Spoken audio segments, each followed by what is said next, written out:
அனைவருக்கும் வணக்கம். Online நஸ்தோ Trichy TV, எளிமை யதார்த்தம் கலந்த ஜோதிடம். வணக்கம் நண்பர்களே.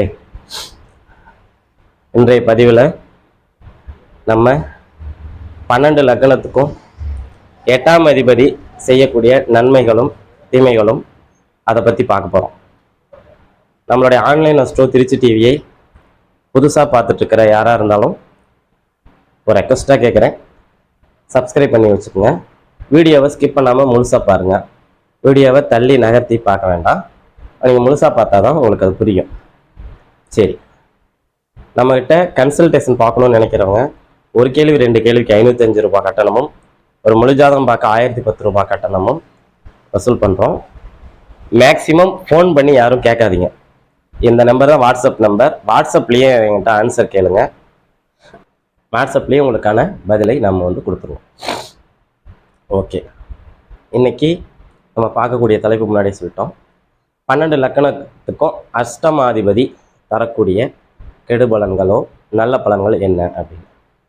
அதாவது பொதுவாக நீங்கள் ஒரு விஷயம் நல்லா தெரிஞ்சுக்கணும். இந்த 8ஆம் இடம் அப்படிங்கிறது பார்த்தீங்க அப்படின்னா, நம்ம நினைக்கிற அளவுக்கு அதில் பயமும் இருக்குது, நம்ம நினைக்காத அளவுக்கு அதில் லாபமும் இருக்குன்னு அர்த்தம். சரி, இது அஷ்டம ஸ்தானம்னு சொல்லுவாங்க. அதாவது அஷ்டமம்னா 8, ஆயுள் ஸ்தானம். ஒரு மனிதனுடைய ஆயுள் எவ்வளவுன்னு தீர்மானிக்கக்கூடிய இடம் இந்த 8. வெளிநாட்டில் இவர் வசிப்பாரா, உள்நாட்டில் வசிப்பாரா அப்படின்னு சொல்லக்கூடியது 8. இவருடைய வாழ்க்கை ஈஸியாக இருக்குமா, கஷ்டமாக இருக்குமா, எதிர்நீச்சல் போட்டால் தான் ஜெயிக்க முடியுமா, இதை பற்றி சொல்லக்கூடிய இடமும் இந்த 8 தான். சரி, அதுக்கப்புறம் பார்த்தீங்கன்னா லாட்டரி, புதையல், திடீர் அதிர்ஷ்டம், திடீர் வருமானம், திடீர்னு நம்மளுடைய வாழ்க்கையில் தூக்கி கொண்டு மேலே உட்கார வைக்கிறது, இது எல்லாமே இந்த 8. அதே மாதிரி பிறப்பு உறுப்பு சம்பந்தப்பட்ட நோய்கள், பிறப்பு உறுப்பு சம்பந்தப்பட்ட பிரச்சனைகள், மறைந்து வாழுதல், சரிங்களா, தலைமறைவாக இருக்கிறது, இதெல்லாம் இந்த 8ஆம் பாவம் அப்படின்னு சொல்லலாம். அடிமை இந்த 8. ஒரு நாட்டிலேருந்து இன்னொரு நாட்டுக்கு அகதியாக வராங்க, இதுவும் 8 அப்படின்னு சொல்லலாம்.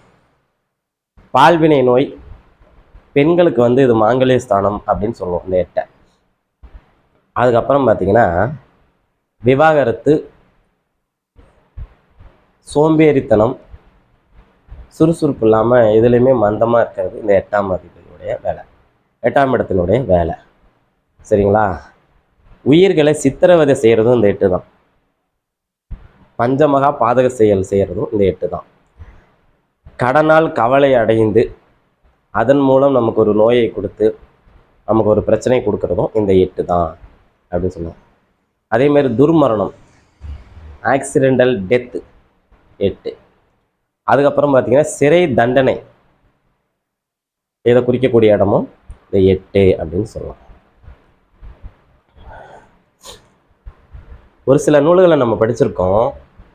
இந்த 8ஆம் அதிபதி வச்சு பிறந்த ஜாதகம் ஆனா பெண்ணான்னு கணிச்சிடலாம்.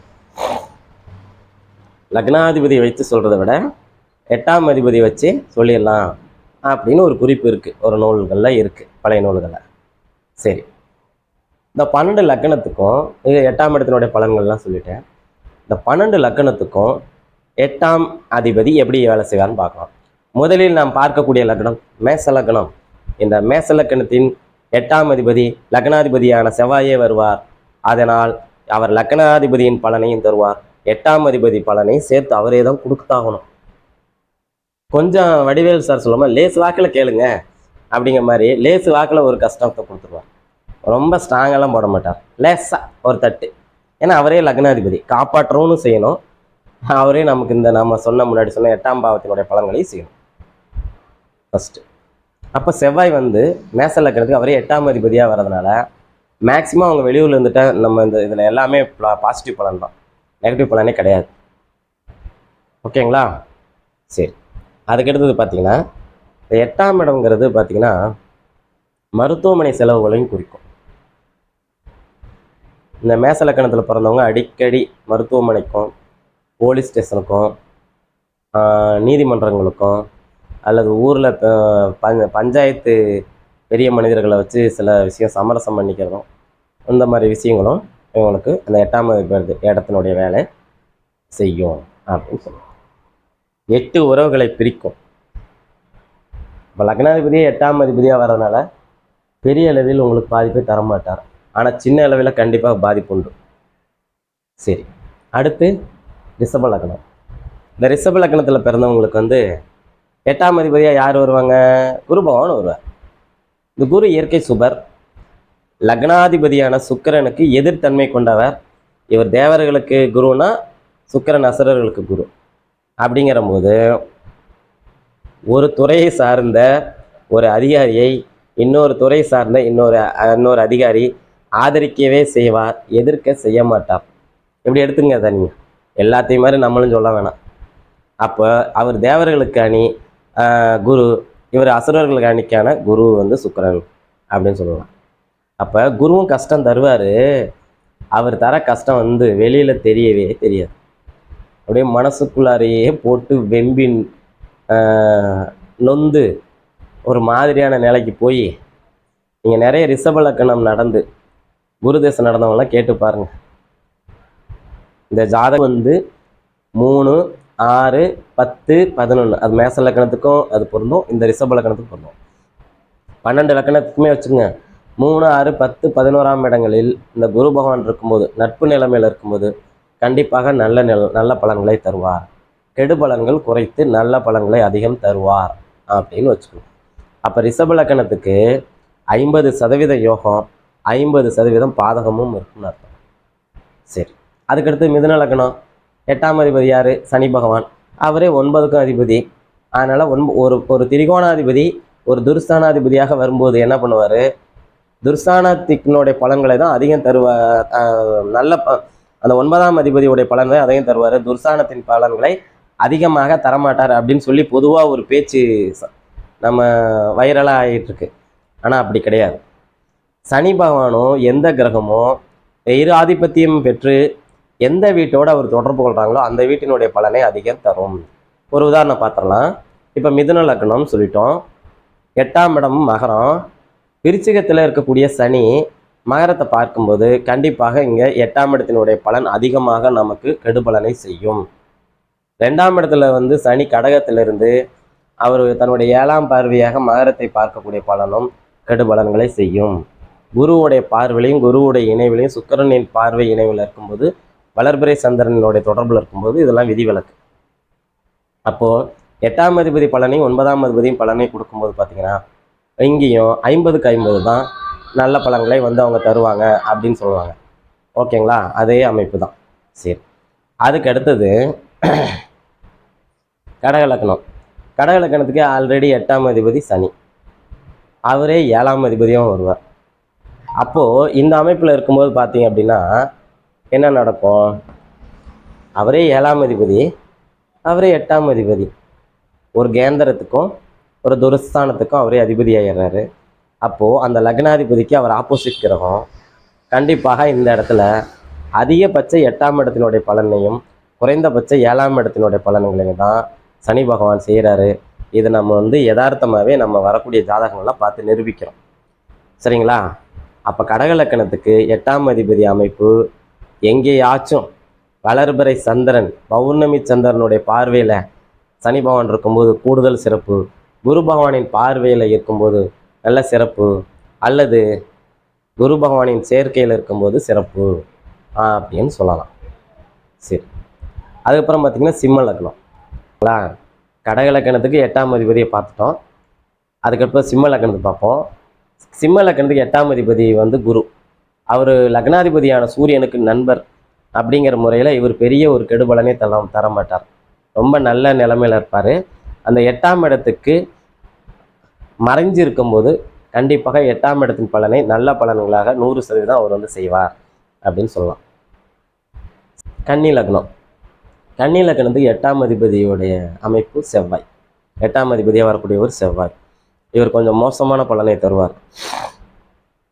எந்த காரணம் கொண்டு கன்னி லக்னத்தில் பிறந்தவங்களுக்கு லக்னாதிபதி போய் கடகத்தில் உட்காந்து செவ்வாய் போய் மேசத்தில் உக்காந்துருச்சுன்னா அவ்வளோதான், செவ்வாய் தசை போட்டு படுத்தி எடுத்துரும். ஏன்னா 8ஆம் இடத்துல இருக்கக்கூடிய செவ்வாய் அங்கேருந்து 3ஆம் இடத்தையும் 8ஆம் பார்வையாக பார்க்கும். 4ஆம் பார்வையாக லக்னாதிபதியான புதனையும் பார்த்து முடிச்சு விட்டோம். இந்த ஜாதகர் பிறந்ததுலேருந்து நோய், எதிரி, கடன், வம்பு, வழக்கு, காவல்துறை இதை சார்ந்த ஒரு பிரச்சனையிலேயே அவர் கொண்டு போய் விட்டுருவார் அப்படின்னு சொல்லலாம். சரி, அந்த கான்செப்ட் பார்க்கலாம். இது எந்த வகையிலையும் இந்த அமைப்பு சரியில்லை. இந்த செவ்வாய் 10ஆம் இடத்துல இருக்கும்போது நல்ல பலன்களை தரும். திக்பலம் பெற்று இருக்கும்போது நல்ல பலனை தரும். சரிங்களா? சரி, அதுக்கப்புறம் துலாம் லக்னம். துலாம் லக்னத்துக்கு லக்னாதிபதியான சுக்கிரனே அவரே 8ஆம் அதிபதியாகவும் வருவார். நம்ம மேச லக்னத்துக்கு என்ன சொன்னோமோ அதே தான் இங்கேயும். அதனால் பெரிய மேச லக்னத்துக்கு வந்து லேஸ் வாக்கில் தான் அடிப்பார். இங்கே அடிக்கிற மாதிரி நடிப்பார், இங்கே அடிக்கக்கூட மாட்டார். ஏன்னா அவருடைய லக்னம் துலாம் லக்னத்துக்கு அவரே 8ஆம் இடமா வர்றதுனால அவர் அடிக்கிற மாதிரி நடிப்பார், அடிக்க மாட்டார். நான் அடிக்கிற மாதிரி அடிக்கிறேன், நீ அழுகுற மாதிரி அழுவுன்னு சொல்லி லேசாக தான் அந்த பிரச்சனைகளை தொடுவார், தவிர பெரிய அளவில் உள்ள தொட மாட்டார். சுக்கிரன் கெடாமல் இருக்கிற பட்சத்தில். சுக்கிரன் கெட்டு போச்சுன்னா பிரச்சனை தான். சரி, அதுக்கடுத்து பாருங்கள் விருச்சிக லக்னம். விருச்சிக லக்னத்துக்கு 8ஆம் அதிபதியாக வரக்கூடியவர் புதன். இந்த புதன் எந்த வகையிலையும் லக்னாதிபதியான செவ்வாய்க்கு நட்பு கிடையாது, பகை. அப்போது இந்த ஜாதகத்தில் வந்து பார்த்திங்கன்னா சிம்மத்தில் இருக்கும்போது நல்ல பலனை தருவார். மீதி இடத்துல இருக்கும்போது கொஞ்சம் யோசனை பண்ணிக்கங்க. சிம்மத்தில் இருக்கும்போது மட்டும் ஓரளவுக்கு நல்ல பலன்களை தருவார். எந்த காரணம் கொண்டும் இந்த விருச்சிக லக்னத்துக்கு மட்டும் பார்த்திங்கன்னா புதன் வந்து சூரியனோடு இணைஞ்சிருப்பது அவ்வளோ ஒரு பெரிய கஷ்டத்தை தராது, 8ஆம் அதிபதி அப்படிங்கிற ஒரு முறையில். சரிங்களா? சரி, அதுக்கப்புறம் தனுசு லக்னம். தனுசு லக்னத்துக்கு 8ஆம் அதிபதி சந்திரன். சரிங்களா? இவங்களுக்கு சூரிய சந்திரர்களுக்கு அஷ்டமாதிபதி தோஷமே இல்லைன்னு சொல்லப்படுது. ஆனாலும் தனுசு லக்னத்துக்கு சந்திர தசை வந்து கொஞ்சம் சரியில்லாமல் தாங்க நடக்குது அனுபவத்தில் பார்க்கும்போது. 8ஆம் அதிபதியோடைய வேலையை அவர் போட்டுக்க தான் காட்டிகிட்டு இருக்கிறார். சரிங்களா? தாய் வழி உறவுகள், தண்ணீர் சார்ந்த பிரச்சனை, மனசு சார்ந்த பிரச்சனை, இந்த புத்தி சுவாதீனம் இல்லாமல் இருக்கக்கூடிய அமைப்பு, பொய் நிறைய பேசுறது, இதெல்லாம் இந்த தனுசு லக்னத்துக்கு 8ஆம் அதிபதியோட தசை நடக்கும்போது நிறையவே காட்டிடுறாரு. ஆனால் அதே நேரத்தில் பணத்தையும் நிறைய கொடுத்துட்றாரு அப்படின்னு பார்த்துடலாம். சரி, அதுக்கடுத்து பார்த்தீங்கன்னா மகர லக்னம். மகர லக்னத்துக்கு 8ஆம் அதிபதி பார்க்கும்போது பார்த்தீங்கன்னா சூரியனுடைய வீடு வரும்.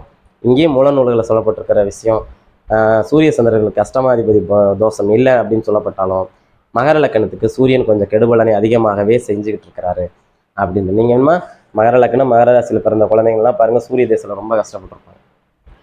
அது காரணமான அமைப்பு இதுதான் அப்படின்னு சொல்லலாம். அதே மாதிரி வெளியூர், வெளிமாநிலத்தில் போய் இருந்துட்டாங்கன்னா, அரசு வேலையில் இருந்துட்டாங்கன்னா இவங்களுக்கு ஒரு பெரிய பாதிப்பை தரது இல்லை. அதுவும் கண்ணோட பார்க்கலாம். சரி, அதுக்கடுத்தது கும்பலக்கணம். கும்பலக்கணத்துக்கு 8ஆம் அதிபதியாக வரக்கூடிய ஒரு புதன். இந்த புதன் வந்து பார்த்தீங்கன்னா கும்பலக்கணத்துக்கு லக்னாதிபதியான சனிக்கு நண்பர் அப்படிங்கிற முறையில் இவரும் அதிகமாக ஒரு கெடுபலனை கொடுக்கறதில்லை. ஏன்னா அவர் இன்னொரு திரிகோண ஸ்தானமான 5ஆம் இடத்துக்கும் அவரே வந்துடுறாரு. அப்படிங்கனால இங்கேயும் ஒரு பெரிய அளவில் கெடுபலன் நடக்காது, நல்ல பலன்களே நடக்கும். நல்ல கவனிங்க, புதன் 8ல் உச்சம் பெறுவதை விட 5ல் ஆட்சி பெறுவது, தனித்து இருப்பது நல்லது. அதையும் நாங்கள் நோட் பண்ணுறேன். சரி, இந்த கும்ப லக்னத்துக்கு பரவாயில்ல, நல்ல அமைப்புன்னு சொல்லலாம். அப்புறம் மீன லக்னத்துக்கு 8ஆம் அதிபதி யார் வராரு? மீன லக்னத்துக்கு சுக்கிரனே வராரு. ரிஷப லக்னத்துக்கு 8ஆம் அதிபதி சொன்ன பலனே தான். ஒரு அதிகாரி இன்னொரு அதிகாரியை அரவணைச்சு தான் போவார், காட்டி கொடுக்க மாட்டார்.